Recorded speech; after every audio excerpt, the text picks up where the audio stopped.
Hey everyone, today we are going to discuss about the topic tuberculosis. तो tuberculosis क्या होता है? Chronic infection होता है जो कौन कोज करता है? मायोबैक्टीरियम ट्यूबरकुलाई कोज करता है। ये मेनली अफेक्ट करता है लंग्स को। अगर ये लंग्स को अफेक्ट करेगा तो इसको पल्मोनरी ट्यूबरकुलोसिस बोलेंगे। अगर ये अफेक्ट करेगा दूसरे ऑर्गन्स को like brain, bone, kidney, spine, lymph node या फिर इंटेस्टाइन तो उसको हम क्या बोलेंगे? एक्स्ट्रा पल्मोनरी बोलेंगे।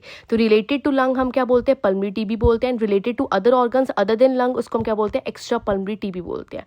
अब नेक्स्ट स्लाइड में आप देखोगे कि टीबी जो होता है मेनली एयरबॉर्न इन्फेक्शन होता है। एयरबॉर्न इन्फेक्शन का मतलब क्या हुआ कि इन्फेक्टेड पर्सन अगर कफ स्नीज कर रहा है तो टाइनी ड्रॉपलेट दूसरा इंडिविजुअल एस्पिरेट कर लेगा और अपने लंग को इन्फेक्ट कर देगा। अब इसके अंदर पेशेंट को नेगेटिव प्रेशर रूम में रखा जाता है और नर्स को क्या किया जाता है? रिकमेंड किया जाता है कि वो N95 रेस्पिरेटरी मास्क का यूज़ करे, ना कि सर्जिकल मास्क का। उसके बाद हम बात करते हैं फीचर्स ऑफ दी बैक्टीरिया। तो एसिड फास्ट बेसिलाई होती है, उसके अलावा एरोबिक होता है बिकॉज इट लव्स ऑक्सीजन, और रोड शेप बेसिलाई देखने को मिलती है स्पूटम के अंदर। Very important, rod shape bacilli देखने को मिलती है। उसके अलावा ये स्लो ग्रोइंग होता है बिकॉज सिम्टम्स जो होते हैं वो डेवलप होते हैं स्लोली। इसके बाद दो टाइप्स होते हैं इसके, लेटेंट और एक्टिव। लेटेंट के अंदर जो भी सिम्टम्स होते हैं वो सब साइड होते हैं, कोई भी सिम्टम देखने को नहीं मिलता, कोई भी इन्फेक्शन नहीं होता, चेस्ट एक्सरे नॉर्मल होता है।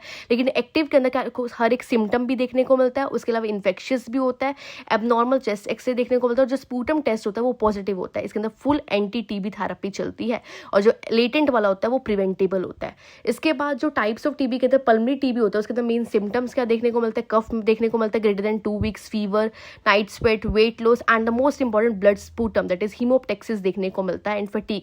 अब हीमोप्टेक्सिस क्यों देखने को मिलता है? बिकॉज इरोजन हो जाती है ब्लड वेसल्स की, जो मैं आगे जाके आपको बताऊंगी। अब नॉन उसकी बात करते हैं एक्स्ट्रा पल्मोनरी की, अदर देन मतलब अदर ऑर्गन्स। जिसके अंदर ब्रेन की बात करें तो टीबी मेनिंजाइटिस होता है, स्पाइन की बात करें तो पोर्ट्स डिसीज होता है, किडनी के अंदर रीनल टीबी होता है, लिम्फ नोड में टीबी लिम्फ एडिनाइटिस बोलते हैं, इंटेस्टाइन में इंटेस्टाइनल टीबी बोलते हैं। तो अकॉर्डिंग टू साइट्स क्या है, कंडीशंस के नाम दिए गए हैं for the case of the extra pulmonary TB. After that we have to know about the pathophysiology. तो नेक्स्ट स्लाइड के अंदर आप देखोगे पैथोफिजियोलॉजी में क्या है कि बैक्टीरिया जो होता है मेनली एंटर करता है। एंटर करने के बाद इन्फ्लामेशन होगी एल्वलाई के अंदर। इन्फ्लामेशन की वजह से क्या होगा? वो अपने बेसिलाई और नॉर्मल टिश्यू को डिस्ट्रॉय करेगा। क्यों? क्योंकि बॉडी का इम्यून रिस्पॉन्स होगा। इम्यून रिस्पॉन्स होने के बाद क्या होगा? एक्यूमुलेशन होगा एक्सुडेट का। अब एक्सुडेट का एक्यूमुलेशन होगा तो उसको ब्रोंकोनिमोनिया बोलते हैं। और अगर ये फाइब्रस टिश्यू फॉर्मेशन करके कैल्सीफाइड की ग्रेनुलोमा की फॉर्मेशन करने के बाद गोन ट्यूबरकल बना देगा तो उसको क्या बोलेंगे? पल्मोनरी टीबी बोलेंगे। अब ये जो ग्रेनुलोमा होगा इसके कुछ फीचर्स होते हैं। गोन ट्यूबरकल जो होता है हमें एक्सरे में देखने को मिलता है, आपको पता होना चाहिए। तो कैल्सीफाइड फॉर्म होती है गोन ट्यूबरकल की। उसके अलावा मैंने बताया था कि ग्रेनुलोमा की फॉर्मेशन होगी। अब ग्रेनुलोमा के अंदर क्या क्या देखने को मिलेगा? डेड टिश्यूज देखने को मिलेंगे, मैक्रोफेजेस देखने को मिलेंगे, जियांट सेल्स देखने को मिलेंगे, और ये जो डेड सेल्स होंगे ये क्या होगा? चीज लाइक अपीयरेंस टिश्यू देखने को मिलेगा, जिसको हम क्या बोलते हैं? सीजेशन नेक्रोसिस बोलते हैं। वेरी वेरी इंपॉर्टेंट, ठीक है। उसके अलावा हाई रिस्क ग्रुप्स की बात करते हैं तो HIV, एड्स हो गया, स्मोकिंग, अल्कोहलिज्म, जो भी इम्यूनो कॉम्प्रोमाइज सिचुएशंस है तो वहाँ पे मोर ससेप्टिबिलिटी होती है कहाँ पे? इन्फेक्शन को लेने की। उसके अलावा क्लिनिकल मैनिफेस्टेशन में आपसे पहली बात कर चुकी, कॉन्स्टिट्यूशनल सिम्टम्स भी और रेस्पिरेटरी सिम्टम्स भी, chest pain, difficulty in breathing, chronic cough, I already discuss with you all. After that the most important thing जो हमें पता होनी चाहिए कि हीमोप्टेक्सिस कहाँ से आता है? ब्लड, हमें पता है इरोजन होता है ब्लड वेसल्स का या फिर कैविटी फॉर्मेशन।